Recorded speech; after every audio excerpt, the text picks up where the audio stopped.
أعوذ بالله من الشيطان الرجيم بسم الله الرحمن الرحيم إن الذين آمنوا والذين هاجروا وجاهدوا في سبيل الله أولئك يرجون رحمة الله والله غفور رحيم. கண்ணியத்திற்குரிய அல்லாஹ்வின் அடியார்களே, அல்லாஹ்வின் தூதர் ஸல்லல்லாஹு அலைஹி வஸல்லம் அவர்களுடைய மதீனத்து வாழ்க்கையில் கடைசி 5 ஆண்டுகள் என்ற தலைப்பின் கீழாக தொடர்பயானாக சில விஷயங்களை நாம் தொடர்ந்து பார்த்து வருகின்றோம். அதனுடைய வரிசையில் நேற்றைய முன்தினமே நான் சொன்னேன், நபி ஸல்லல்லாஹு அலைஹி வஸல்லம் அவர்களுடைய இந்த இறுதி பகுதி என்பது நபி அவர்களுடைய வாழ்க்கை வரலாற்றில் இதய பகுதியை போன்றதாகும். இந்த வரலாற்றை இதயம் என்று நாம் சொல்ல வேண்டும், அந்த வரலாறுக்கு என்று நான் கூறினேன். எனவே இந்த இருதய பகுதியை நீங்களும் காதுகளால் இதை கேட்காமல் உள்ளத்தால் இதை நீங்கள் உள்வாங்க வேண்டும். அல்லாஹ்வின் தூதர் ஸல்லல்லாஹு அலைஹி வஸல்லம் அவர்களுடைய இந்த இறுதி பகுதிகளை இதயத்தை போன்றது என்றால் நீங்களும் அதை இதயத்தால் ஏற்றுக்கொள்ள வேண்டும், அப்படித்தான் அதை உணர வேண்டும். இப்போது நேற்றைய தினம் பயானுடைய கடைசியில் அல்லாஹ்வின் தூதர் ஸல்லல்லாஹு அலைஹி வஸல்லம் அவர்கள் வஃபாத்தாவதற்கு 14 நாட்கள், கிட்டத்தட்ட 2 வாரங்கள் உள்ளது என்ற அடிப்படையில் நாம் நிறுத்தினோம். இப்போது அந்த 14 நாட்களை சுருக்கமாக நாம் பார்ப்பதற்கு முன்னதாக மிக முக்கியமான ஒரு விஷயத்தை இந்த இடத்தில் நாம் புரிந்தாக வேண்டும். இதுதான் இந்த இடத்திற்கு வலு சேர்ப்பதாக இருக்கும் என்று இன்ஷா அல்லாஹ் நான் ஆதரவு வைக்கிறேன். அல்லாஹ்வின் தூதர் ஸல்லல்லாஹு அலைஹி வஸல்லம் அவர்கள் மாத்திரமல்ல, அவர்களுக்கு முன்னால் வந்த நபிமார்களை பற்றியும் அல்லாஹு தாலா குர்ஆனில் பேசி காட்டுகின்றான். ஒவ்வொரு நபிமார்களுக்கும் அல்லாஹு தாலா ஒவ்வொரு தனிச்சிறப்பை வழங்கியிருந்தான். முஃமின்கள் யாரும் இந்த இறை தூதரை விட இவர் சிறந்தவர், இந்த இறை தூதரை விட இவர் சிறந்தவர் என்று யாரும் பேச மாட்டார்கள். அல்லாஹும்ம சல்லி, அவர்களின் மீது அல்லாஹினுடைய சாந்தியும் சமாதானமும் நிறைவாக உண்டாகட்டும். அத்தனை இறை தூதர்களும் அத்தனை நபிமார்களும் எந்தெந்த பணிக்காக அல்லாஹ்வின் புறத்திலிருந்து அனுப்பப்பட்டார்களோ அந்தந்த பணியை அந்தந்த இறை தூதர்கள் அந்தந்த நபிமார்கள் மிகவும் செம்மையாக செய்து முடித்தார்கள். அல்லாஹ்வினால் அவர்கள் பொருந்தி கொள்ளப்பட்டார்கள். அல்லாஹ் அவர்களை கொண்டு திருப்தி அடைந்து விட்டான்.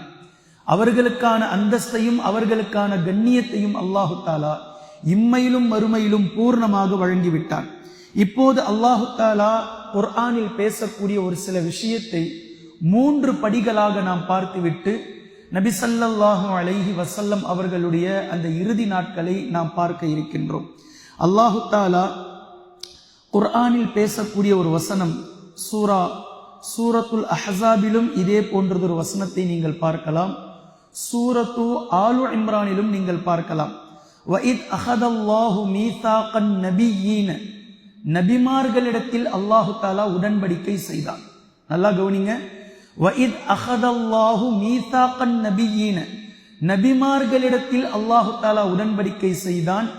லமா ஆதைத்துக்கும் மின் கிதாபின் வ ஹிக்மத்தின், உங்களுக்கு கிதாப் மற்றும் ஞானம் வழங்கப்பட்டதற்கு பின்பு சும்ம ஜாஅக்கும் ரசூலும் முஸத்திகுல் லிமா மஅக்கும், நீங்கள் இருக்கும் போதே உங்களை அனுப்பியதற்கு பின்னால் ஒரு தூதரை நாம் அனுப்பி வைத்தால் அந்த தூதர் எப்படி இருக்கிறார்? உங்களுக்கு எது வழங்கப்பட்டிருக்கிறதோ அதை உண்மைப்படுத்துபவராக அந்த தூதர் இருப்பாரேயானால் லதுமினுன்னஹு வலதன்சுருன்னஹ், அந்த தூதரை நீங்கள் நம்பிக்கை கொள்ளுங்கள். அதாவது பின்னால் வரக்கூடிய இறை தூதரை முன்னால் வந்த இறை தூதர் நம்பிக்கை கொள்ள வேண்டும். மேலும் வலதன்சுருன்னஹ், அவருக்கு நீங்கள் உதவியும் செய்ய வேண்டும். இது அல்லாஹ்வினுடைய உடன்படிக்கை, நபிமார்களிடத்தில் அல்லாஹு தாலா செய்த உடன்படிக்கை. இது குறிப்பாக ஒட்டுமொத்த தஃசீர் முஃபஸ்ஸிரீன்களிலும் நீங்கள் பார்க்கலாம், ஒருமித்த கருத்தில் இருப்பார்கள். பின்னால் வரக்கூடிய ரசூல் என்பது அல்லாஹ்வின் தூதர் ஸல்லல்லாஹு அலைஹி வஸல்லம் அவர்களைத்தான் அல்லாஹு தஆலா இங்கு பேசுகின்றான். யாரிடத்தில்? ஆதம் அலைஹிஸ்ஸலாம் முதல் ஈசா அலைஹிஸ்ஸலாம் அவர்கள் வரைக்கும் அல்லாஹு தாலா அந்த நபிமார்களிடத்தில், இறை தூதர்களிடத்தில் உடன்படிக்கை செய்தான். கடைசியாக இறுதியாக ஒரு நபி, ஒரு ரசூல் வருவார். அவரை நீங்கள் நம்பிக்கை கொண்டாக வேண்டும். ஒருவேளை நீங்கள் இருக்கும்போது அவர் வந்துவிட்டால் நீங்கள் அவரை நம்ப வேண்டும், அவருக்கு நீங்கள் உதவி ஒத்தாசை செய்ய வேண்டும். உங்களுடைய இந்த பணியிலே உங்களை நீங்கள் அவரோடு சேர்த்து ஈடுபடுத்தி கொள்ள வேண்டும் என்ற உடன்படிக்கையை எடுத்தான் என்ற இந்த வாசகம் அல்லாஹு தாலா நபி ஸல்லல்லாஹு அலைஹி வஸல்லம் அவர்களை அவனிடத்தில் எவ்வளவு உயர்மட்டத்தில் வைத்திருக்கிறான் என்பதற்கான சான்றாக இந்த இடத்தை நீங்கள் புரிந்து கொள்ளலாம். இதே போன்றதொரு வசனத்தை சூரத்துல் அஹ்ஸாபிலும் நீங்கள் பார்க்கலாம். அங்கு இன்னும் ஹைஃபையாக யாரை அல்லாஹு தாலா உலுல் அஸ்ம் ரசூல்மார்கள் என்று பேசுகின்றானோ, 5 இறை தூதர்கள், உலுல் அஸ்ம் மனவலிமை மிக்கவர்கள், நூஹ் அலைஹிஸ்ஸலாம், இப்ராஹிம் அலைஹிஸ்ஸலாம், மூசா, ஈசா, முஹம்மது ஸல்லல்லாஹு அலைஹி வஸல்லம், அத்தனை இறை தூதர்களின் மீதும் அல்லாஹ்வினுடைய சாந்தியும் சமாதானமும் உண்டாகட்டும். இந்த 5 இறை தூதர்கள் நபிமார்களிலேயே அளவுக்கு அதிகமாக சோதனைக்கு ஆட்படுத்தப்பட்டு அளவுக்கு அதிகமான மன உறுதியோடு அவர்கள் மக்களிடத்தில் இருந்தவர்கள். இந்த 5 தூதர்களை அல்லாஹு தாலா பேசுகின்றான். 5 தூதர்களிடத்திலும் நாம் உடன்படிக்கை எடுத்தோம். முன்னால் இருப்பவர், பின்னால் இருப்பவர் வந்துவிட்டால் அவரை நம்பிக்கை கொள்ள வேண்டும். முன்னால் இருப்பவர், அதற்கு அடுத்து வந்தவர், அதற்கு அடுத்து வருபவர் வந்துவிட்டால் அவரை நம்பிக்கை கொள்ள வேண்டும். இதிலும் இறுதியாக வந்த இறை தூதர் அல்லாஹ்வின் தூதர் ஸல்லல்லாஹு அலைஹி வஸல்லம் அவர்கள்தான். அதே போன்று இந்த இடத்தில் இன்னொரு செய்தி நமக்கு தெளிவாக புரிய வருகின்றது. அல்லாஹு தாலா இந்த வசனத்தில் பேசும்போது நபிமார்களிடத்தில் நாம் உடன்படிக்கை எடுத்தோம், ரசூல் வந்துவிட்டால் என்ற 2 வார்த்தைகளை கொண்டு பேசுகின்றான். நபியீன், ரசூல் என்று அல்லாஹ் பேசுகின்றான். இந்த விஷயத்திலிருந்து அல்லாஹ் தெளிவாக ஒரு விஷயத்தை நமக்கு புரிய வைக்கின்றான். நபி என்பவர்கள் வேறு, ரசூல் என்பவர்கள் வேறு என்பதை அல்லாஹ் தஆலா தெளிவுபடுத்தி விட்டான். நபிமார்கள் என்பவர்கள் சமுதாயத்திற்கு தேவையான நேரத்தில் அல்லாஹ்வினால் அனுப்பப்படுவார்கள். ஆனால் சட்டத்தை மாற்ற மாட்டார்கள், ஷரீஅத் அப்படியே இருக்கும். ரசூல்மார்கள் என்பவர்கள் அல்லாஹ் அவர்களுக்கு வேதத்தை வழங்குவான். அந்த வேதத்தில் கூடுதலான புதிய சட்டங்களை அல்லாஹு தஆலா கொடுப்பான். அந்த ரசூல்மார்கள் ஏற்கனவே இருந்த தூதர்கள் என்னை கொடுத்தார்களோ அதனோடு சேர்த்து இன்னும் சில சட்டங்களை கோர்ப்பார்கள். அடுத்து வரக்கூடிய தூதர் அந்த 2 தூதர்களுடைய செய்திகளோடு அடுத்து தனக்கு வழங்கப்பட்ட செய்தியையும் அல்லாஹ்வின் புறத்திலிருந்து தூதுவத்தை கொண்டு வந்து கொடுப்பார்கள். இது நபிக்கும் ரசூலுக்கும் உள்ள வேறுபாடு. எல்லா ரசூல்மார்களும் நபிமார்களாக இருப்பார்கள், எல்லா நபிமார்களும் ரசூல்மார்கள் இல்லை. இதை தெளிவாக விளங்கிக் கொள்ள வேண்டும். நபி என்பது பொதுவான வார்த்தை, ரசூல் என்பது குறிப்பான வார்த்தை. மேலும் நபிமார்கள் ஷஹீதாக்கப்படுவார்கள், ரசூல்மார்கள் ஷஹீதாக்கப்பட மாட்டார்கள். நல்லா கவனிக்கணும். நபிமார்கள் ஷஹீதாக்கப்படுவார்கள், ரசூல்மார்கள் ஷஹீதாக்கப்பட மாட்டார்கள். இது அல்லாஹ் அவர்களுக்கு கொடுத்திருக்கக்கூடிய மிகப்பெரிய அந்தஸ்து. அதனால்தான் மூசா அலைஹிஸ்ஸலாம் அவர்களை ஃபிரௌனால் கொல்ல முடியவில்லை. ஈசா அலைஹிஸ்ஸலாம் அவர்களை யூதர்களால் கொல்ல முடியவில்லை. அல்லாஹு தஆலா உயர்த்தி கொண்டான். நபி ஸல்லல்லாஹு அலைஹி வஸல்லம் அவர்களை குறைஷிகளால், யூதர்களால், கத்ஃபானியனர்களால், ரோமர்களால் யாராலும் கொல்ல முடியவில்லை. ஏன்னா ரசூல். இப்ராஹிம் அலைஹிஸ்ஸலாம் அவர்களை நம்ரூதால் கொல்ல முடியவில்லை. நூஹ் அலைஹிஸ்ஸலாம் அவர்களை பரிகாசித்த மக்களால் கொல்ல முடியவில்லை. இதெல்லாம் ஏன் முடியல அப்படின்னா அவர்கள் ரசூல், வெறுமனே நபிமார்கள் அல்ல. நபி என்ற பட்டத்தோடு சேர்த்து இன்னும் ஹைஃபை கிரேட் ரசூல் என்ற உயர் ரகத்தில் இருந்தவர்கள். ரசூல்மார்கள் ஒருபோதும் ஷஹீதாக மாட்டார்கள். எதிரிகளுடைய கரத்தால் அல்லாஹு தஆலா கொல்வதற்கு இவர்களுடைய உடல்களை கொடுக்க மாட்டார். நபிமார்கள் கொல்லப்படுவார்கள். யஹ்யா அலைஹிஸ்ஸலாம் அவர்கள் கொல்லப்பட்டிருக்கிறார்கள். ஜக்கரியா அலைஹிஸ்ஸலாம் அவர்கள் கொல்லப்பட்டிருக்கின்றார்கள்.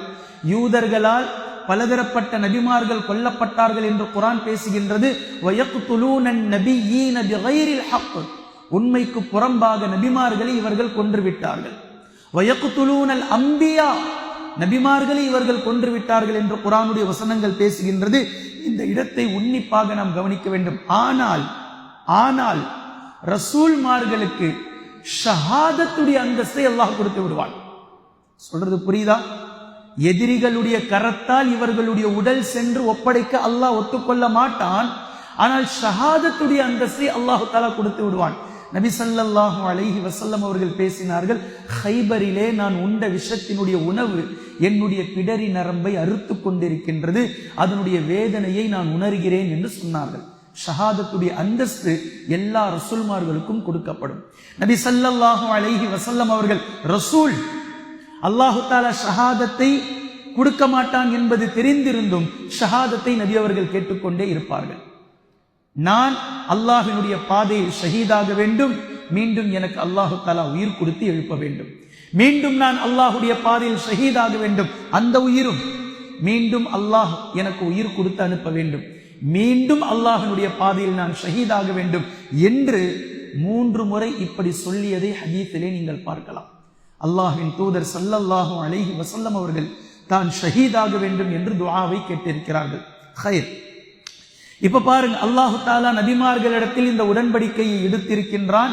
நபி ஸல்லல்லாஹு அலைஹி வஸல்லம் அவர்களுடைய அந்தஸ்து என்ன என்பதை காட்டுவதற்காக. இப்ப இந்த உடன்படிக்கையில் அல்லாஹு தஆலா பயன்படுத்தி இருக்கக்கூடிய அரபு வார்த்தை மீசாக். மீசாக் மீன் யா சா காஃப். மீசாக் வஇத் அகதல்லாஹு மீசாக்கன் நபியீன.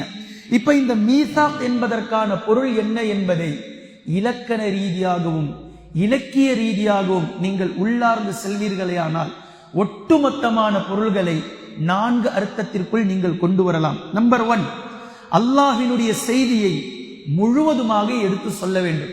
அவர்களுக்கு ரெஸ்டே இருக்காது, அவர்களுக்கு தாவா பணி செய்து கொண்டே இருக்க வேண்டும். அல்லாஹ்வினுடைய செய்தியை முழுக்க முழுக்க முழுக்க எடுத்து சொல்லிக் கொண்டே இருக்க வேண்டும். நம்பர் 2, தீனை மார்க்கத்தை மறைக்க கூடாது. எந்த ரசூல்மார்களும் எந்த நபிமார்களும் அல்லாஹ் தீனை எப்படி சொன்னானோ அதை அப்படியே எடுத்து வைத்து விடுவார்கள். அதில் ஒளிவு மறைவு இல்லை. அது சிலருக்கு கஷ்டமாக இருக்கும், சிலருக்கு புழுங்கலாக இருக்கும், சிலருக்கு சந்தோஷமாக இருக்கும், சிலருக்கு வருத்தமாக இருக்கும். அல்லாஹ்வினுடைய சட்டம் இதுதான், ஷரியத் இதுதான், இதை பொருந்திதான் ஆக வேண்டும், இதை ஏற்றுத்தான் ஆக வேண்டும் என்பது அல்லாஹ்வினுடைய நியதி. இதுதான் நமக்கான சோதனையும் கூட. பின்பு 3வது, சோதனைகள் வரும்போது அளப்பெரிய பொறுமையை கையாள வேண்டும். இறை தூதர்களிடத்தில் நபிமார்களிடத்தில் இதை நீங்கள் பார்க்கலாம். நபி ஸல்லல்லாஹு அலைஹி வஸல்லம் அவர்களிடத்தில் சஹாபாக்கள் வந்து ஏகப்பட்ட தங்களுக்கு குறைஷிகளால் ஏற்படக்கூடிய சிக்கல்களையும் கஷ்டங்களையும் அவர்களினால் ஏற்படக்கூடிய தொல்லைகளையும் துன்பங்களையும் சொல்லக்கூடிய நேரத்தில் நபி ஸல்லல்லாஹு அலைஹி வஸல்லம் அவர்கள் சஹாபாக்களை ஆறுதல் படுத்தினார்கள். எதை சொல்லி? கடந்த கால இறை தூதர்களுடைய வரலாற்றை சொல்லி சஹாபாக்களுக்கு ஆறுதல் படுத்துகின்றார்கள். பொறுத்து கொள்ளுங்கள், நமக்கு முன்னால் சில இறை தூதர்கள் வந்தார்கள். அந்த தூதர்கள் மக்களிடத்திலே தாவா பணி செய்யக்கூடிய நேரத்தில் அந்த ஊர் மக்கள் அந்த இறை தூதரை அழைத்து வந்து அவர்களுடைய சட்டையை கிழித்து கழற்றி அவர்களுடைய முதுகிலே இரும்பு சீப்பை வைத்து கீறுவார்கள். பின்பு அனுப்பி வைத்து விடுவார்கள். மீண்டும் மறுநாள் அதே போன்ற அந்த இறை தூதரை அழைத்து வந்து நேற்று சீவிய காயம் இருக்கக்கூடிய புண்ணாக இருக்கக்கூடிய அதே இடத்தில் மீண்டும் போட்டு இருப்பார்கள். எலும்பும் சதையுமாக வெளியே வந்துவிடும். அந்த இறை தூதர் அஹத் அஹத், அல்லாஹ் ஒருவன் என்பதை மாத்திரம் சொல்லிக் கொண்டு இருப்பார். பின்பு சில இறை தூதர்கள் வந்தார்கள். இந்த கெட்ட மக்கள் அவர்களை ஏற்றுக்கொள்ளாமல் கழுத்து வரைக்கும் அவர்களை புதைத்துவிட்டு ரம்பத்தை கொண்டு வந்து நடு மண்டையில் அவர்களுடைய தலையை, நபிமார்களுடைய தலையை அறுத்து எடுத்தார்கள். அஹத் அஹத் என்று சொல்லிக் கொண்டே அந்த இறை தூதர் உயிரை விட்டார். பின்பு சில இறை தூதர்கள் வந்தார்கள். அந்த இறை தூதர்கள் அல்லாஹ்வினுடைய செய்தியை மறைக்காமல் சொன்னதினால் கல்லை எடுத்து அடி அடி என்று சுற்றி நின்று கொண்டு அந்த இறை தூதரை அடிப்பார்கள். இரத்தத்தால் இறை தூதர்களுடைய மேனியும் அவர்களுடைய உடையும் சிவப்பு நிறமாக இரத்தத்தால் குளிக்கப்பட்டவரை போன்று அந்த இறை தூதர் ஆகிவிடுவார். ஆனாலும் தன்னுடைய துண்டை எடுத்து இரத்தத்தை துடைத்துவிட்டு அல்லாஹ்விடத்திலே அந்த சமூக மக்களுக்காக பாவ மன்னிப்பிலே அந்த இறை தூதர் ஈடுபடுவார். அல்லாஹும் மக்ஃபிர் கௌமி ஃபஇன்னஹும் லா யஅலமூன். யா அல்லாஹ் என்னுடைய இந்த சமூகத்தை மன்னித்து விடு. யாருக்கு மன்னிப்பு? எந்த சமூக மக்கள் கல்லை எடுத்து இறை தூதரை அடித்து அவர்களுடைய தலையையும் முகத்தையும் அவர்களுடைய உடலையும் காயப்படுத்தி விட்டார்களோ, இரத்தத்தால் மேனியை தோய்த்து விட்டார்களோ, அந்த மக்களுக்காக அந்த இறை தூதர் பிரார்த்திப்பார் அல்லாஹ்விடத்தில், யா அல்லாஹ் என் சமூகத்தை நீ மன்னித்து விடு, நிச்சயமாக அவர்கள் அறியாமல் செய்கிறார்கள். யார் செய்வா இதை? இன்று நமக்கு ஒருத்தர் ஒரு வார்த்தை சொல்லிட்டா நம்மளால ஏத்துக்க முடியாது. அது எப்படிங்க? அவர் எப்படிங்க என்னை பார்த்து பேசலாம்? அவரை நான் மன்னிக்க மாட்டேங்க, லாஸ்ட் வரைக்கும் கண்டிப்பா அவரை நான் மறுமையில பிடிப்பேங்க. இப்படியெல்லாம் சொல்வதற்கு நபிமார்கள் 100 மடங்கு 1000 மடங்கு கோடி மடங்கு தகுதியானவர்கள். ஆனால் எந்த நபிமார்களும் அப்படி செய்யவில்லை. மாற்றமாக அல்லாஹ்விடத்தில் பொறுப்பை சாட்டினார்கள். அவர்களுக்காக பாவ மன்னிப்புகளை தேடினார்கள். இது இறை தூதர்களுடைய விஷயம். நபிமார்களுடைய மிகப்பெரிய மீசாக், அந்த வார்த்தைக்குள் இருக்கக்கூடிய மிகப்பெரிய விஷயம், சோதனைகள் வரும்போது அதை பொறுப்பது. நபிமார்களுடைய பொறுமை, ரசூல்மார்களுடைய பொறுமையை அளந்தெல்லாம் நம்ம சொல்லி மாளாது. அதை அளந்து பார்த்தெல்லாம் சொல்லிவிட முடியாது. அவ்வளவு சுமைகள். ஆனால் யதார்த்தமான மனிதர்களோடு பயணித்தார்கள், யதார்த்தமாக இருந்தார்கள். அவ்வளவு சுமைகளையும் தாங்கிக் கொண்டு பொறுமை காத்தார்கள். அல்லாஹ்வின் தூதர் ஸல்லல்லாஹு அலைஹி வஸல்லம் அவர்களுடைய வாழ்க்கையும் அப்படித்தான். பின்பு 4வது மீசாக் என்ற வார்த்தை, பின்னால் வரக்கூடிய நபியை முழுமையாக அவர்கள் நம்ப வேண்டும். இந்த 4 பொருள்களும் மீசாக் என்ற வார்த்தைக்குள் இருக்கின்றது. இந்த நபிமார்களை அல்லாஹு தஆலா இப்படி சொல்வதிலிருந்து நமக்கான பொறுப்பு என்ன என்பதையும் நமக்கு தெளிவாக விளங்கி விடுகின்றது. நாம் இஸ்லாத்தை பாதுகாப்பது நம்முடைய கடமை. சொல்றது விளங்குதுங்களா? இந்த தீனுடைய கடமை, தீனுடைய ஷரியத் சட்டதிட்டங்கள், அல்லாஹ் வகுத்திருக்கும் எல்லைகள், ஹுதூதுல்லாக்கள், இவை அனைத்தையும் ஒரு முஸ்லிம் எங்கும் சிதைய விடாமல் அதை அவன் பேணி பாதுகாக்க வேண்டும். அதற்காக அவன் பாடுபட வேண்டும். அதை சட்டமாக இயற்றுவதற்கு அதிலே அவன் தன்னை முன்னிறுத்தி ஈடுபடுத்திக் கொள்ள வேண்டும். இது இவனுடைய பொறுப்பு. நபிமார்கள் அதைத்தான் கற்றுத் தந்தார்கள். 2வது, நபிமார்களுடைய வழிமுறையை பின்பற்றுவது. சுன்னத் அல்லாஹ், அல்லாஹ்வினுடைய வழிமுறை, சுன்னத்து ரசூலில்லாஹ், அல்லாஹ்வினுடைய தூதருடைய வழிமுறை, இதை தெளிவாக பின்பற்றுவது. 3வது, மார்க்கத்தை உண்மையாக இருப்பதை போன்று சொல்வது. என்ன இருக்குதோ அதை இருக்கிற மாதிரி சொல்லிடுறது. பல இறை தூதர்களுக்கு பின்னால் பல உலமாக்கள் இருப்பதை போன்று சொல்லிவிட்டு சென்றிருக்கிறார்கள். அல்லாஹ் அவர்களுடைய மண்ணறையை ஒளிமயமாக்கட்டும், அவர்களை பொருந்திக் கொள்ளட்டும். அல்லாஹு தஆலா அவர்களுக்கு ஜன்னத்துல் ஃபிர்தௌஸ் என்ற சொர்க்கத்தை வழங்கட்டும். அதே வேளையில் மன்னர்களுடைய பிடியில் சிக்கிக்கொண்டு மன்னர்கள் தரக்கூடிய எலும்பு துண்டுகளுக்காக தீனை, மார்க்கத்தை மறைத்த உலமாக்கள், மார்க்க அறிஞர்கள் அன்றும் இருந்தார்கள், இன்றும் இருக்கிறார்கள். அல்லாஹு தஆலா அவர்களுக்கு ஹிதாயத்தை வழங்கட்டும்.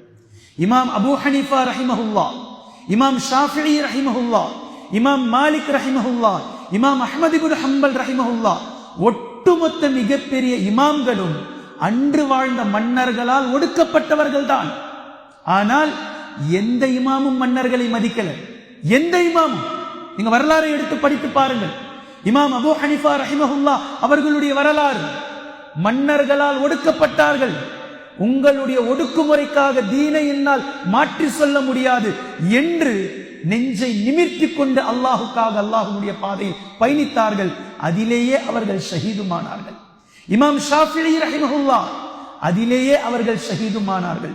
இமாம் அஹ்மத் இப்னு ஹம்பல் ரஹிமஹுல்லாஹ், அரசனை எதிர்த்து நின்று அதிலேயே அவர்கள் ஷஹீதுமானார்கள். இமாம் அஹ்மத் இப்னு ஹம்பல் ரஹிமஹுல்லாஹ் அவர்களுக்கு கூடிய ஜனாசாவினுடைய மக்கள் தொகை ஒரு மிகப்பெரிய வரலாற்று சுவடு. கிட்டத்தட்ட 100 ஜனாசாக்களுக்கு மேல் அவர்களுடைய உடலுக்கு தொழ வைக்கப்பட்டது. அவ்வளவு மக்கள் கூட்டம், 100 ஜனாசாக்கள், 100 முறை தொழுகை நடத்தினார்கள். மக்கள் மீண்டும் மீண்டும் மீண்டும் வந்து ஷஹீத், சுஹதாவினுடைய அந்தஸ்தை அல்லாஹு தஆலா இம்மையிலும் உயர்த்துவான், மறுமையிலும் உயர்த்துவான். இவர்கள் எல்லாம் மிகப்பெரிய இமாம்கள். ஒரு நாளும் ஒரு காலமும் குர்ஆன் இதைத்தான் பேசுகின்றது. தங்களுக்கு எது விளக்கமாக தெளிவாக புரிந்ததோ மக்களுடைய மன்றத்தில் அதை அப்படியே எடுத்து வைத்தார்கள். இவர் என்ன நினைப்பார், அவர் என்ன நினைப்பார், மன்னர் என்ன நினைப்பார், ஆளுநர்கள் என்ன சொல்லுவார்கள், எதை பற்றியும் அவர்கள் கவலைப்படவில்லை. அவர்கள் நம்மளுடைய ரோல் மாடலாக இருக்க வேண்டும். இப்ப பாருங்க, அதே போன்று இந்த வசனங்கள் நபிமார்களிடத்தில் அல்லாஹு தஆலா உடன்படிக்கை எடுத்தான். இந்த வசனத்திற்கு பின்னால் இரண்டாவது ஒரு அங்கம் அல்லாஹு தஆலா சத்தியம் செய்யக்கூடிய விஷயம். சூரத்துல் பலதை நீங்கள் பார்க்கலாம். லா உக்ஸிமு பிஹாதல் பலத், இந்த தஃப்சீரை பற்றி ஏற்கனவே நாம் கூறியிருக்கின்றோம். எந்த சூரா லா என்று துவங்குகின்றதோ அதற்கு முன்னால் ஒரு வாக்கியம் சென்றிருக்கும். மக்கள் மார்க்கத்தை தவறுதலாக பேசியிருப்பார்கள். அல்லாஹு தஆலா முதலாக அதை நஃபியாக மறுக்கின்றான். லா, அப்படி இல்லை. உக்ஸிமு பிஹாதல் பலத், நான் சத்தியம் செய்கின்றேன் மக்கமா நகரத்தின் மீது. இப்ப மக்கமா நகரத்தின் மீது சத்தியம் என்பது உங்களுக்கு புதுசல்ல. ஆனால் அங்கு பின்னால் வரக்கூடிய வார்த்தையை சேர்த்து அதனோடு நீங்கள் பொருள் வைக்க வேண்டும். அதுதான் மிக ஆழமும் அழகும் கூட. எந்த மக்கமா நகரம்? வஅன்த ஹில்லும் பிஹாதல் பலத், எந்த நகரத்திலே நீங்கள் இருக்கிறீர்களோ நபியே, அந்த நகரத்தில் நீங்கள் வாழ்ந்து கொண்டிருக்கிறீர்களே, நீங்கள் வாழும் நிலையிலே இருக்கக்கூடிய மக்கமா நகரத்தின் மீது சத்தியமாக. சொல்றது புரியுதா? நபி ஸல்லல்லாஹு அலைஹி வஸல்லம் அவர்கள் வாழ்ந்து கொண்டிருக்கும் நிலையில் இருக்கக்கூடிய மக்காவின் மீது சத்தியமாக. வவாலிது வமா வலத், வவாலித், யார் வாலித்? ஆதம் அலைஹிஸ்ஸலாம், இந்த உலகத்தினுடைய ஒட்டுமொத்த நபர்களுடைய தந்தை, முதல் மனிதர், முதல் நபி ஆதம் அலைஹிஸ்ஸலாம் அவர்கள். வவாலித் வமா வலத், பின்பு அவர்களின் மூலமாக எவ்வளவு சந்ததிகள் வந்ததோ அவ்வளவு மக்களின் மீதும் சத்தியமாக. இந்த இடத்தை உன்னிப்பாக கவனிக்கணும். பெற்றோர்கள், பிள்ளைகள், ஆதம் அலைஹிஸ்ஸலாமுடைய சந்ததிகள், இந்த இரண்டின் மீதும் அல்லாஹு தஆலா சத்தியம் செய்து பேசுகின்றான். லகத் ஹலக்னல் இன்சான ஃபீ கபத், நிச்சயமாக மனிதனை நாம் ஒரு கஷ்டத்திலே படைத்திருக்கின்றோம். என்ன கஷ்டம்? தீனின் படி ஒருவர் வாழ நினைத்தால் அவர் லேசாலாம் வாழ முடியாது. அவர் அப்படியே ஹாயெல்லாம் வாழ முடியாது. எதிர்ப்பே உங்களுக்கு வரல அப்படின்னா நீங்கள் தீனின் படி வாழல என்ற அர்த்தம். எந்த நபிமார்களுக்கு எதிர்ப்பு வரல? ஏன் எதிர்ப்பு வந்தது? தீனின் அடிப்படையில் நீங்கள் வாழ்ந்தால் நிச்சயமாக எதிர்ப்புகள் வரும். அதிலே, அந்த சோதனையிலே நீங்கள் பொறுமை காக்க வேண்டும். அல்லாஹ்வினுடைய உதவியோடு நீங்கள் பயணிக்க வேண்டும். அல்லாஹ்வினுடைய வெற்றியை நோக்கி, இலக்கை நோக்கி நீங்கள் நகர்ந்து செல்ல வேண்டும் என்பதை அல்லாஹு தஆலா மிக தெளிவாக பேசுகின்றான். பின்பு இதே சத்தியத்தை மூன்றாவதாக இந்த இடத்தில் நேற்றைய தினம் தல்பா சகோதரர் அவர்கள் இந்த வசனத்தை நினைவுபடுத்தினார். அல்ஹம்துலில்லாஹ், அல்லாஹ் அவருக்கு அருள் புரியட்டும். நபி ஸல்லல்லாஹு அலைஹி வஸல்லம் அவர்களின் மீது அல்லாஹு தஆலா சத்தியம் செய்கின்றான். சூரத்துல் ஹிஜ்ரில் அல்லாஹு தஆலா நபி ஸல்லல்லாஹு அலைஹி வஸல்லம் அவர்களின் மீது சத்தியம் செய்கின்றான். எப்போதெல்லாம் சத்தியம் செய்யப்படுகின்றதோ, சத்தியம் செய்யும் விஷயமும் சத்தியத்திற்கு பின்னால் சொல்லப்படக்கூடிய விஷயமும் மிக கவனமாக கேட்க வேண்டும் என்பது பொருள். நம்முடைய கவனங்களை அல்லாஹு தஆலா சத்தியம் செய்து சொல்லக்கூடிய செய்தியை நம்மை ஈர்க்கின்றான். இந்த விஷயத்தை உன்னிப்பாக கவனிங்க. லஅம்ருக, நபியே, உங்களின் மீது, உங்களுடைய ஆயுட்காலத்தின் மீது, உங்களுடைய வாழ்வின் மீது சத்தியமாக. நபி அவர்களின் மீது சத்தியம். இன்னஹும் லஃபீ சக்ரதிஹிம் யஅமஹூன், நிச்சயமாக அவர்கள் ஒரு மயக்க நிலையில் இருக்கிறார்கள். அல்லாஹு தஆலா சூரத்துல் ஹிஜ்ரை நீங்கள் படித்து பார்த்தால் உங்களுக்கு புரியும். லூத் அலைஹிஸ்ஸலாம் அவர்களுடைய சமூகத்தை அல்லாஹ் இங்கு பேசுகின்றான். இந்த லூத் அலைஹிஸ்ஸலாம் அவர்களுடைய சமூகம் இன்று கிளம்பி இருக்கிறார்களே, LGBTQAI+, எல்லாரையும் எடுத்துக்கலாம். ஹோமோசெக்ஸ், இஜாகுலேஷன், லெஸ்பியன், பயோசெக்ஸ் எல்லாமே ஜும்மால நம்ம போட்டு பேசி முடித்திருக்கிறோம் 2.5 வருஷத்துக்கு முன்னாடியே. இதை பற்றிய ஒட்டுமொத்த தெளிவுகளையும் ஒட்டுமொத்தத்தையும் அல்லாஹு தஆலா இதனுடைய முன்னோடிகளாக லூத் அலைஹிஸ்ஸலாம் அவர்களுடைய சமூகத்தை அல்லாஹு தஆலா பேசுகின்றான்.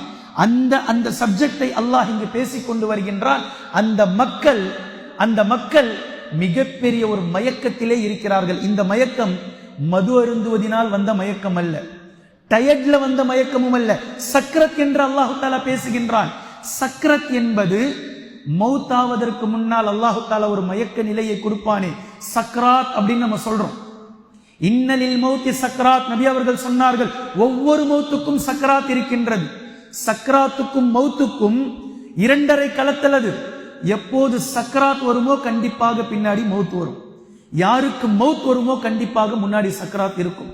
இது ரெண்டையும் பிரிக்க முடியாது. இது விதி, அல்லாஹ்வினால் எடுத்து வைக்கப்பட்ட நியதி. இது அந்த சக்ரத் என்ற வார்த்தையை இங்கு பேசுகின்றான். சக்ராத்னா என்னன்றது இந்த இடத்துல நீங்க புரிந்து கொள்ள வேண்டும். சக்ரத் என்ற இந்த மயக்க நிலை என்பது யார் அளவுக்கு அதிகமாக பாவத்தில் மூழ்கி இருக்கிறார்களோ, அளவுக்கு அதிகமாக யார் பாவத்தில் மூழ்கி இருக்கிறார்களோ, பாவங்கள் செய்து செய்து செய்து பாவத்திற்கு மேல் பாவம், பாவத்திற்கு மேல் பாவம், பாவத்திற்கு மேல் பாவம் செய்து செய்து செய்து அவர்களுடைய உள்ளங்கள் இறுக்கமாகிவிடும். பின்பு அவர்களுக்கு ஏற்படக்கூடிய, உலகத்தின் மீது ஏற்படக்கூடிய ஒரு மொக்கை நிலை இருக்குதே, இந்த நிலைக்கு பேர் சக்கரத். அதனுடைய பன்மைதான் சக்கராத். இவர்களுக்கு உண்மைனா என்னன்னு தெரியாது, மார்க்கம்னா என்னன்னு புரியாது. சில வேளைகளில் உண்மை கண்ணுக்கு முன்னதாக தெரியும், காதிலே உண்மைகள் விழும். ஆனால் இந்த சக்கரத்திலிருந்து அவர்களால் வெளியே வர முடியாது. அப்படிப்பட்ட போதை இது. எந்த போதை? பாவங்கள் மிகைப்பதினால் ஏற்படக்கூடிய போதை. பாவங்கள் அளவுக்கு அதிகமாக ஏற்பட்டு விட்டதினால் ஏற்படக்கூடிய போதை. இதை அல்லாஹு தாலா லூத் அலைஹிஸ்ஸலாம் அவர்களுடைய சமூக மக்களுக்கு இணைத்து பேசுகின்றார். பாவம் செய்து செய்து செய்து சக்கராத்துல போயிட்டாங்க. எந்த சக்கராத்? அந்த சக்கராத்துல இருந்து அவங்களால வெளிவரவே முடியல. பாவத்தினால் ஏற்பட்ட மயக்கம். அவர்களை பற்றி அல்லாஹு தாலா பேசும்போது, லஅம்ருக, நபியே உங்களின் மீது சத்தியமாக. இப்னு மஸ்ஊத் ரலியல்லாஹு அன்ஹு அவர்கள் கூறினார்கள், இந்த இடத்திற்கு அல்லாஹ்வின் தூதர் ஸல்லல்லாஹு அலைஹி வஸல்லம் அவர்களின் மீது அல்லாஹு தஆலா சத்தியம் செய்கின்றான். குர்ஆன் முழுக்க எந்த ஒரு தனிநபரின் மீதும், எந்த ஒரு தனி தூதரின் மீதும், எந்த ஒரு தனி நபியின் மீதும் அல்லாஹு தஆலா சத்தியம் செய்ததை நான் பார்க்கவில்லை, அல்லாஹ்வின் தூதர் ஸல்லல்லாஹு அலைஹி வஸல்லம் அவர்களை காட்டிலும், அவர்களை தவிர. காரணம், அல்லாஹு தாலா படைத்த படைப்புகளிலேயே, அல்லாஹு தாலா படைத்த படைப்புகளிலேயே நபி ஸல்லல்லாஹு அலைஹி வஸல்லம் அவர்கள் தான் ஆகச் சிறந்த படைப்பு. அல்லாஹு தாலா சத்தியம் செய்திருக்கின்றான், லஅம்ருக ரஹ்மத்துல் லில் ஆலமீன். மிக இல்லை, இது உலகத்தினுடைய படைப்புகளிலேயே ஆகச் சிறந்த படைப்பு அல்லாஹ்வின் தூதர் ஸல்லல்லாஹு அலைஹி வஸல்லம் அவர்கள். இந்த இடத்தில் சத்தியமிட்டு அல்லாஹ் தஆலா பேசுகின்றான், நபியே உங்களின் மீது சத்தியமாக, பாவம் செய்யக்கூடிய இந்த கொடூர அரக்கர்கள் சக்ராத்திலே இருக்கிறார்கள். ஒரு பயங்கரமான மயக்கம் இது. பாவம் செய்து செய்து செய்து அந்த பாவத்திலிருந்து மீள முடியாமல் ஏற்பட்டுவிட்ட மயக்கம். கண்ணியத்திற்குரிய அல்லாஹ்வின் அடியார்களே, இந்த முழு செய்திகளையும் நாம் தெரிந்ததற்கு பின்னால் இப்போ நபி ஸல்லல்லாஹு அலைஹி வஸல்லம் அவர்களுடைய உயர்வு, அவர்களுடைய கண்ணியம், அவர்களுடைய அந்த மிகப்பெரிய விஷயம் எல்லாமே உங்களுடைய உள்ளத்தில் ஓரளவு வந்திருக்கும். இப்போ 1400 ஆண்டுகள் கழித்து நாம் நபி அவர்களுடைய வாழ்க்கை வரலாற்றை படிக்கும் போது நமக்கே உள்ளூர இது போன்ற உணர்வுகள் ஏற்படுகிறது என்றால், காலை முதல் மாலை வரை நபி ஸல்லல்லாஹு அலைஹி வஸல்லம் அவர்களை கண்கூடாக பார்த்து பார்த்து பார்த்து பார்த்து, நபி அவர்களுடைய முடி இவ்வளவு நரைத்தது, நபி அவர்களுடைய கை இப்படி இருக்கும், நபி அவர்களுடைய கால் இப்படி இருக்கும், நபி அவர்களுடைய நடை இப்படி இருக்கும், நபி அவர்களுடைய உயரம் இப்படி இருக்கும் என்று, நபி அவர்களுடைய முதுகிலே இப்படி மச்சம் இருக்கும், நபி அவர்களுடைய கையை பிடித்தால் பஞ்சு துணியை விட, பட்டு துணியை விட மென்மையாக இருக்கும். சில சஹாபாக்கள் நபி ஸல்லல்லாஹு அலைஹி வஸல்லம் அவர்களுடைய கையை பிடித்து நபி அவர்களுடைய உள்ளங்கையை தங்களுடைய கன்னத்திலே வைத்துக் கொள்வார்கள். இப்படி ஒரு காதலை நீங்கள் உலகத்தில் எங்கும் பார்க்க முடியாது. ஒரு தலைவருடைய கை தொண்டருடைய கன்னத்தில் நபி அவர்கள் கொடுப்பார்கள். நபி ஸல்லல்லாஹு அலைஹி வஸல்லம் அவர்களுடைய முடிகளை சஹாபாக்கள் பொக்கிஷமாக வைத்திருந்தார்கள். நபி ஸல்லல்லாஹு அலைஹி வஸல்லம் அவர்கள் உது செய்தால் அந்த தண்ணீரை கீழே விழ விட மாட்டார்கள். சஹாபாக்கள் எடுத்து தங்களுடைய மேனியில் பூசிக்கொள்வார்கள். நபி ஸல்லல்லாஹு அலைஹி வஸல்லம் அவர்கள் எச்சிலை துப்பினால் உடனே கையை விட்டு விடுவார்கள் சஹாபாக்கள். உமிழ்நீரை எடுத்து பூசிக்கொள்வார்கள் சஹாபாக்கள். நபி அவர்களை அங்குலம் அங்குலமாக, இன்ச் பை இன்ச்சாக புரிந்து வைத்திருந்தார்கள். நபி அவர்களுடைய உடல் உச்சி முதல் பாதம் வரைக்கும் அல்லாஹ்வினால் பரக்கத் செய்யப்பட்ட உடல். நபி அவர்களுடைய உள்ளம் அல்லாஹ்வினால் ரஹ்மத் செய்யப்பட்ட உள்ளம். நபி அவர்களுடைய வாழ்க்கை அல்லாஹ்வினால் பொருந்திக் கொள்ளப்பட்ட வாழ்க்கை. நபி அவர்கள் நின்றால் நடந்தால் அந்த இடத்திற்கே பரக்கத். இதை சஹாபாக்கள் மிக தெளிவாக புரிந்து வைத்திருந்தார்கள். இப்போ அந்த சஹாபாக்களுக்கு மத்தியில் நபி ஸல்லல்லாஹு அலைஹி வஸல்லம் அவர்கள் தன்னை விட்டு பிரிய போகிறார்கள் என்ற இந்த செய்தி உள்ளுக்குள் எப்படி போயிருக்கும்? ஏற்றிருக்குமா அவர்களுடைய உள்ளம்? அவர்களுடைய சிந்தனை மொத்தமும் பிளாக். இதயத்தினுடைய துடிப்புகள் குறைந்து விட்டது சஹாபாக்களுக்கு. நபி அவர்களுடைய இந்த நிலையை பார்த்து 2 வாரங்கள் மாத்திரம் நபி ஸல்லல்லாஹு அலைஹி வஸல்லம் அவர்களுக்கு அல்லாஹு தஆலா இந்த உலகத்தில் வாழ்நாளை வைத்திருக்கின்றான். இந்த நேரத்தில் நபி ஸல்லல்லாஹு அலைஹி வஸல்லம் அவர்கள் அளவுக்கு அதிகமாக தங்களுடைய மனைவிமார்களிடத்தில் கேட்க ஆரம்பித்தார்கள். நாளை நான் எங்கிருப்பேன்? நாளை நான் எங்கிருப்பேன்? நாளை யாருடைய வீட்டில் நான் இருப்பேன்? 9 மனைவிமார்களில் யாருடைய முறை நாளை எனக்கு என்று கேட்டுக்கொண்டே இருப்பார்கள். மனைவிமார்கள் புரிந்து கொண்டார்கள். அல்லாஹ்வின் தூதர் ஸல்லல்லாஹு அலைஹி வஸல்லம் அவர்கள் ஆயிஷா ரலியல்லாஹு அன்ஹா அவர்களுடைய வீட்டிலே தங்களுடைய கடைசி வாழ்நாளை கழிக்க விரும்புகின்றார்கள் என்பதை புரிந்து கொண்டு, மனைவிமார்கள் என்றால் இவர்கள் மனைவிமார்கள் விட்டு தருகிறார்கள். அல்லாஹ்வின் தூதரே, நீங்கள் ஆயிஷா ரலியல்லாஹு அன்ஹா அவர்களுடைய வீட்டிலே சென்று இருந்து கொள்ளுங்கள். நபி ஸல்லல்லாஹு அலைஹி வஸல்லம் அவர்களால் எழ முடியாத அளவிற்கு தலைவலி. நபி ஸல்லல்லாஹு அலைஹி வஸல்லம் அவர்களுடைய உடல் உஷ்ணத்தில் கொதித்துக் கொண்டிருக்கின்றது, நிற்க முடியவில்லை. அலி ரலியல்லாஹு அன்ஹு அவர்களும் ஃபضل இப்னு அப்பாஸ் ரலியல்லாஹு அன்ஹுமா அவர்களும் நபி ஸல்லல்லாஹு அலைஹி வஸல்லம் அவர்கள் இந்த 2 இறை தூதர்களுடைய இவர்களுடைய கழுத்தில் ஒரு கை, இவர்களுடைய தோளின் மீது ஒரு கை போட்டவர்களாக இந்த 2 தோழர்களையும் அலி ரலியல்லாஹு அன்ஹு, ஃபضل ரலியல்லாஹு அன்ஹு இருவர்களுடைய தோள் புஜத்தின் மீதும் கையை போட்டு தாங்கியவர்களாக ஆயிஷா ரலியல்லாஹு அன்ஹா அவர்களுடைய வீட்டிற்கு வந்து சேருகிறார்கள். ஆயிஷா ரலியல்லாஹு அன்ஹா அவர்களுடைய மடியில் அல்லாஹ்வின் தூதர் ஸல்லல்லாஹு அலைஹி வஸல்லம் அவர்கள் இருக்கிறார்கள். ஆயிஷா ரலியல்லாஹு அன்ஹா அவர்கள் அழுதவர்களாக தங்களுடைய கணவருக்கு ஏற்பட்டிருக்கக்கூடிய இந்த நிலை, ரோமும் பாரசீகமும் நடுங்கிக் கொண்டிருக்கிறது. அங்கு சுற்றி இருக்கக்கூடிய மன்னர்கள் எல்லாம் நபி ஸல்லல்லாஹு அலைஹி வஸல்லம் அவர்களுடைய சந்திப்புக்காக காத்திருக்கக்கூடிய அந்த நேரம், அல்லாஹ்வின் தூதர் ஸல்லல்லாஹு அலைஹி வஸல்லம் அவர்கள் தங்களுடைய பணியை நிறைவு செய்யும் நேரம் வந்தது.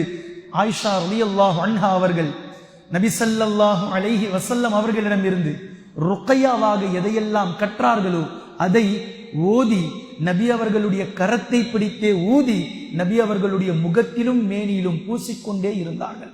சூரத்துல் முஅவ்விதத்தைன், சூரத்துல் இஹ்லாஸ், சூரத்துல் ஃபாத்திஹா, இதை தவிர எந்தெந்த துஆக்களை எல்லாம் அல்லாஹ்வின் தூதர் ஸல்லல்லாஹு அலைஹி வஸல்லம் அவர்களிடமிருந்து ஆயிஷா ரலியல்லாஹு அன்ஹா அவர்கள் கற்றார்களோ ஒட்டுமொத்த துஆக்களையும் ஒவ்வொரு நேரமும் ஒவ்வொரு நாளும் ஓதி ஓதி ஓதி நபி அவர்களுடைய கையின் மீதே ஊதி அவர்களுடைய கரத்தை கொண்டே தடவி விடுவார்கள்.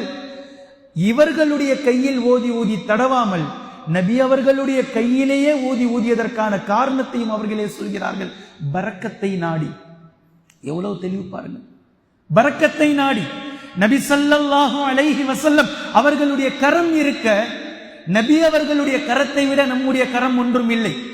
நபி அவர்களுடைய கரமே அவர்களுடைய உடலில் தடவிக்கொள்வதை விட நம்முடைய கரம் ஒன்றும் அவர்களுக்கு ஷிஃபாவை ஏற்படுத்தி விடாது என்பதை அல்லாஹ்வின் தூதர் ஸல்லல்லாஹு அலைஹி வஸல்லம் அவர்களுடைய மனைவிமார்கள் சஹாபாக்கள் மிக தெளிவாக புரிந்து வைத்திருந்தார்கள். சஹாபாக்களுடைய கூட்டம் நாளுக்கு நாள் நபி ஸல்லல்லாஹு அலைஹி வஸல்லம் அவர்கள் நோய்வாய்ப்பட்டு விட்டார்கள்.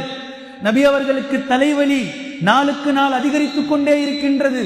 உஷ்ணம் அளவுக்கு அதிகமாக ஏறிக்கொண்டே இருக்கின்றது என்ற செய்தி மதீனாவினுடைய மூலை முடுக்குகளுக்கெல்லாம் பரவுகின்றது. சஹாபாக்கள் நபி அவர்களை பார்ப்பதற்காக ஆயிஷா ரலியல்லாஹு அன்ஹா அவர்களுடைய வீட்டை, மஸ்ஜிதுன் நபவியை சுற்றி சுற்றி வந்து கொண்டிருக்கிறார்கள். எந்த சஹாபாக்களுக்கும் மன நிம்மதி இல்லை. எந்த சஹாபாக்களும் சரியாக சாப்பிடவில்லை, எந்த சஹாபியும் வேலைக்கு செல்லவில்லை, எந்த சஹாபாக்களும் தங்களுடைய குடும்ப உறுப்பினர்களோடு ஒழுங்கான உறவு முறையை பேணவில்லை. நபி அவர்கள் இப்படி கிடக்கின்றார்கள். நபி அவர்களுடைய நிலை என்ன? நபி அவர்களுடைய சந்தோஷம்தான் தங்களுக்கான சந்தோஷம், நபி அவர்களுடைய கவலை தங்களுக்கான கவலை, நபி அவர்களுடைய துக்கம் தங்களுக்கான துக்கம் என்று நாளுக்கு நாள் கூட்டம் கூடிக்கொண்டே இருக்கின்றது.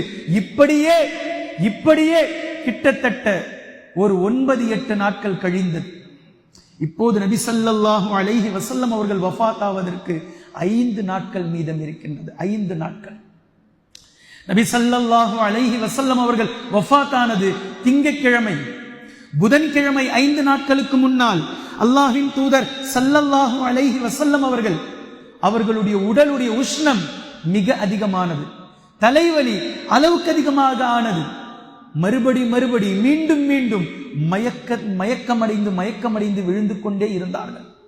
கொஞ்சம் நேரம் தெளிவோடு இருப்பார்கள், மயங்கி விழுந்து விடுவார்கள். மீண்டும் தெளிவார்கள், மீண்டும் மயங்கி விடுவார்கள். மீண்டும் தெளிவார்கள், மீண்டும் மயங்கி விடுவார்கள். சுற்றி இருக்கக்கூடிய சஹாபாக்களுக்கு என்ன சொல்வது, என்ன பேசுவது, என்ன செய்வது என்றே தெரியாமல் திகைத்துக் கொண்டிருக்கக்கூடிய இந்த நேரத்தில் அல்லாஹ்வின் தூதர் ஸல்லல்லாஹு அலைஹி வஸல்லம் அவர்கள் பேசினார்கள். எல்லா கிணறுகளிலிருந்தும் தண்ணீரை கொண்டு வாருங்கள், அந்த தண்ணீரிலிருந்து 7 வாளி தண்ணீர்களை என் மீது எடுத்து ஊற்றுங்கள் என்று சொன்னார்கள் அல்லாஹ்வின் தூதர் ஸல்லல்லாஹு அலைஹி வஸல்லம் அவர்கள்.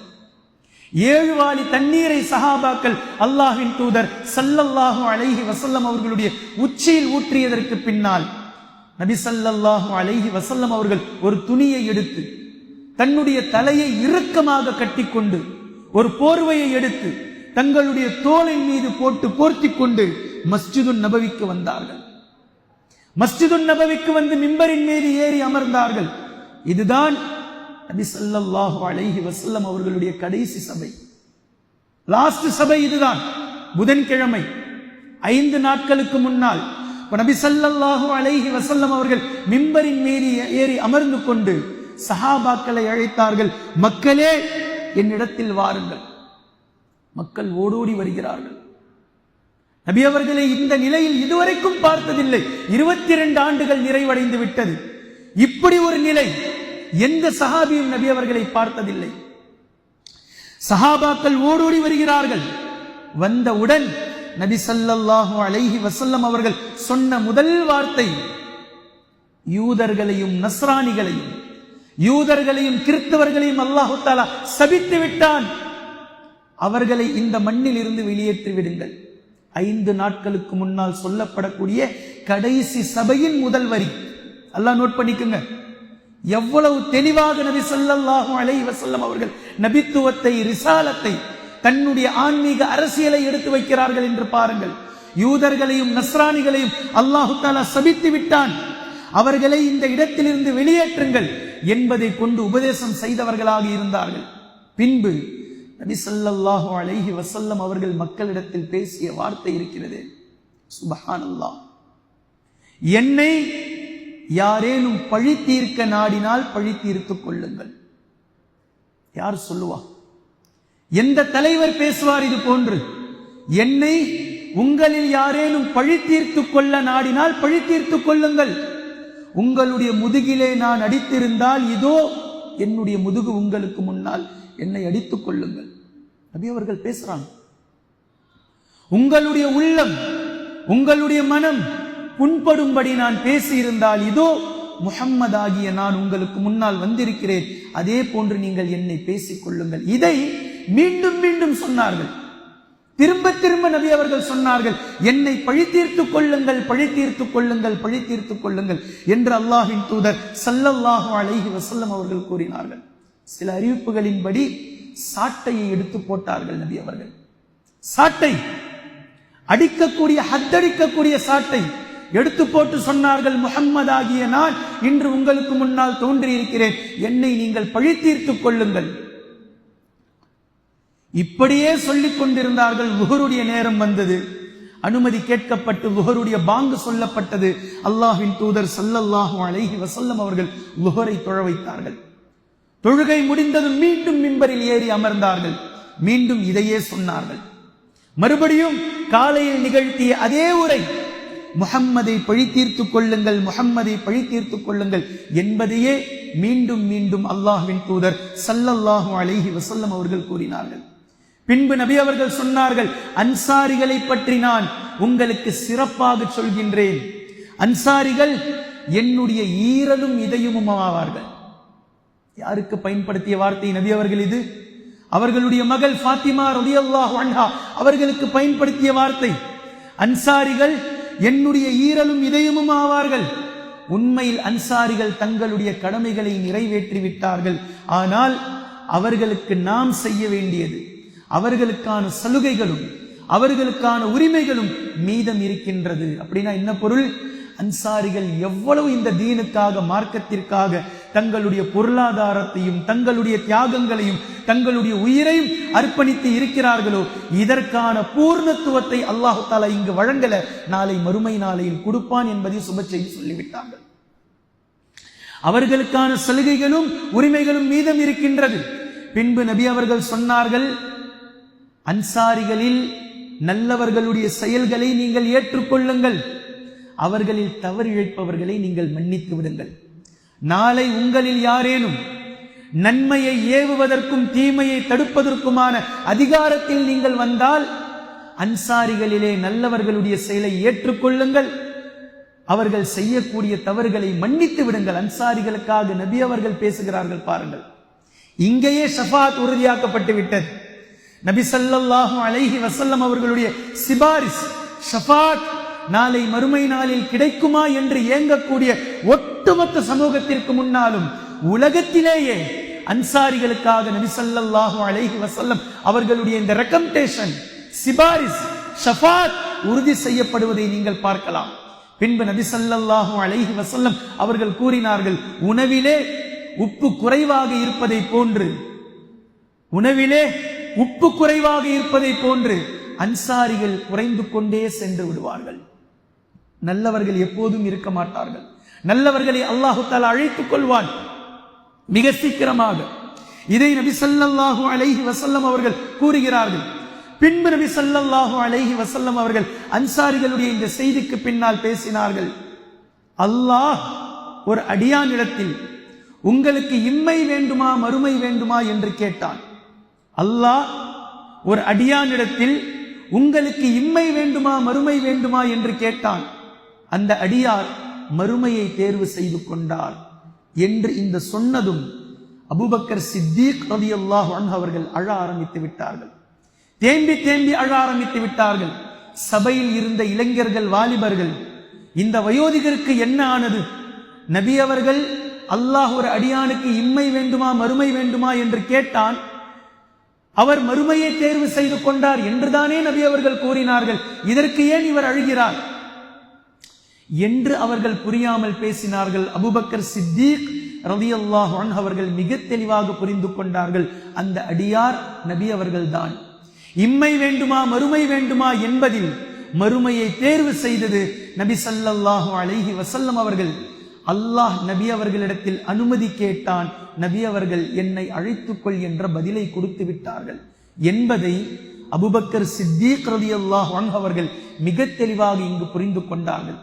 பின்பு நபி ஸல்லல்லாஹு அலைஹி வஸல்லம் அவர்கள் அன்சாரிகளை பார்த்து பேசியதை போன்று அபூபக்கர் ரலியல்லாஹு அன்ஹு அவர்களை பார்த்து பேசினார்கள். அபூபக்கர், அல்லாஹ்வை விட சிறந்த நண்பன் யாரும் இல்லை. அல்லாஹ்வை தாண்டி ஒருவரை நண்பனாக தேர்வு செய்வது அல்லாஹ் எனக்கு அனுமதி அளித்திருந்தால் நான் அபூபக்கரை என்னுடைய நண்பராக தேர்வு செய்திருப்பேன். ஆனாலும் இந்த உலகத்தில் பொருளாதாரத்தாலும் நல்ல நட்பாலும் அபூபக்கர் என்னுடைய சிறந்த தோழர் என்று கூறினார்கள் அல்லாஹ்வின் தூதர் ஸல்லல்லாஹு அலைஹி வஸல்லம் அவர்கள். நபி ஸல்லல்லாஹு அலைஹி வஸல்லம் அவர்கள் வஃபாத் ஆவதற்கு முன்னால் இருந்த 5 நாட்களில் ஒரு நாள் முடிந்தது. பின்பு 4 நாட்கள் இருக்கின்றது. புதன்கிழமை கடந்து வியாழக்கிழமை வருகின்றது.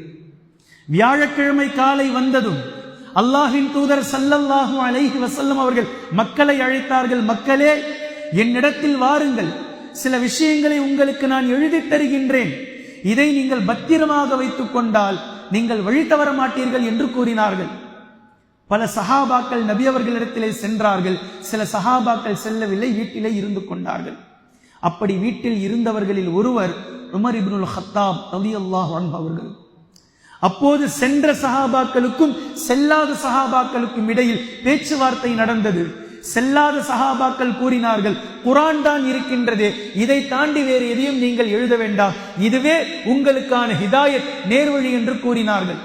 சென்றவர்கள் இல்லை இல்லை, நபி அவர்கள் எதை சொல்கிறார்களோ குர்ஆனை தாண்டி அதையும் எழுதி கொள்ளலாம் என்று சொன்னார்கள். இந்த இருவர்களுக்கும் மத்தியில் பேச்சுவார்த்தையில் துவங்கி அது கருத்து வேறுபாடாக மாறி இவர்கள் கருத்து வேறுபாடை கொண்டே மஸ்ஜிது நபவிக்குள் நுழைகின்றார்கள். பின்பு இருவர்களுக்குள்ளாக அது விவாதமாக மாறியது. இதை நபி ஸல்லல்லாஹு அலைஹி வஸல்லம் அவர்கள் பார்த்து கோபத்தில் எல்லோரும் கலைந்து செல்லுங்கள் என்று கூறிவிட்டார்கள். நபி அவர்கள் வஃபாத் ஆவதற்கு 4 நாட்களுக்கு முன்னால் இந்த விஷயத்தை நபி அவர்கள் எப்படி ஹேண்டில் பண்ணியிருக்கிறாங்கன்றத மிக தெளிவா பாருங்க. நபி ஸல்லல்லாஹு அலைஹி வஸல்லம் அவர்கள் மக்களுக்கு மத்தியில் இருந்த கருத்து வேறுபாடு பொருட்படுத்தவே இல்லை. ஆனால் எப்போது அந்த கருத்து வேறுபாடு நீயா நானா என்ற விவாதத்திற்கு வந்ததோ இதை நபி அவர்கள் தடை செய்து விட்டார்கள். இதிலிருந்து மிக தெளிவான ஒரு விஷயம், கருத்து வேறுபாடோடு கடந்து விட்டு செல்லுங்கள், முடிஞ்சு போச்சு, அவ்வளவுதான். உங்களின் கருத்தில் நீங்கள் இருங்கள், அவர்களின் கருத்தில் அவர்கள் இருக்கட்டும். அவரவர்கள் அவர்களுடைய கருத்தில் இருங்கள், நாளை அவரவர்கள் அவர்களுடைய கபர்களிலே பதில் சொல்வீர்கள். ஆனால் அதை விவாதமாக்கி டேட்ட சொல்லு, என்னைக்குன்னு பார்த்துக்கலாம், நீயா நானான்னு சொல்லி வச்சுக்கலாம் என்று விவாதமானால் இது இஸ்லாம் அனுமதி தரல. இது இஸ்லாம் அனுமதி தரல. எது? மார்க்கத்திற்குள்ளாகவே சண்டையிட்டுக் கொள்வது, மார்க்கத்திற்குள்ளாகவே சண்டையிட்டுக் கொள்வது இஸ்லாம் அனுமதி வழங்கவில்லை. முஸ்லிம்கள் முஸ்லிம் அல்லாதவர்களிடத்தில் டிபேட் என்பது வேறு, நல்லா புரிஞ்சுக்கணும்.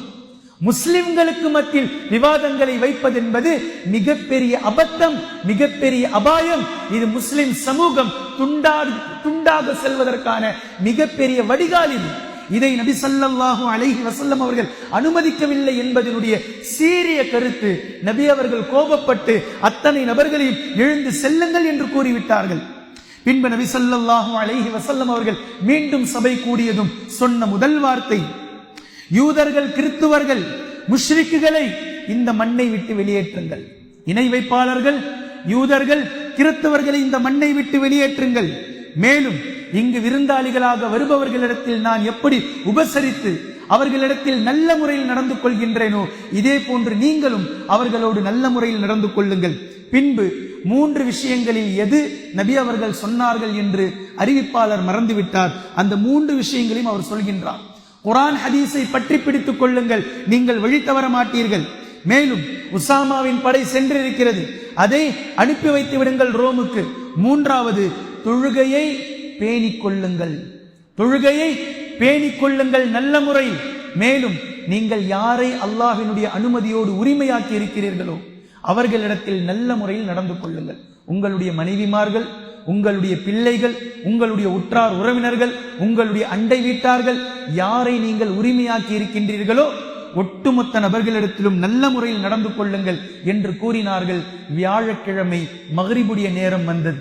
நபி ஸல்லல்லாஹு அலைஹி வஸல்லம் அவர்கள் நின்று தொழ வைத்த கடைசி தொழுகை மக்ரிபுடைய தொழுகை, ஜமாத்தோடு மக்ரிபுடைய தொழுகை. அந்த மக்ரிபில் அல்லாஹ்வின் தூதர் ஸல்லல்லாஹு அலைஹி வஸல்லம் அவர்கள் வல் முர்சலாத்தி உர்ஃபா என்ற சூராவை ஓதி தொழ வைத்தார்கள். பின்பு அந்த தொழுகைக்கு பின்னால் இஷாவினுடைய நேரம் வருகின்றது. வியாழக்கிழமை இஷாவிலே என்ன நடக்கின்றது என்பதை இன்ஷா அல்லாஹ் நாளை தினம் அல்லாஹ்வின் தூதர் ஸல்லல்லாஹு அலைஹி வஸல்லம் அவர்களுடைய இறுதி 3 நாட்கள் என்ற தலைப்பின் கீழாக வியாழக்கிழமையினுடைய இஷாவிலிருந்து இன்ஷா அல்லாஹ் சேர்த்து நாம் பார்க்கலாம். குர்ஆனையும் ஹதீஸையும் தெளிவாக விளங்கக்கூடிய நன்மக்களாகவும் அதை நடைமுறைப்படுத்தக்கூடிய மக்களாகவும் அல்லாஹ் நம்மை ஆக்குவானாக. சுப்ஹானக்கல்லாஹும்ம பிஹம்திக அஷ்ஹது அல்லா இலாஹ இல்லா அன்த அஸ்தக்ஃபிருக்க.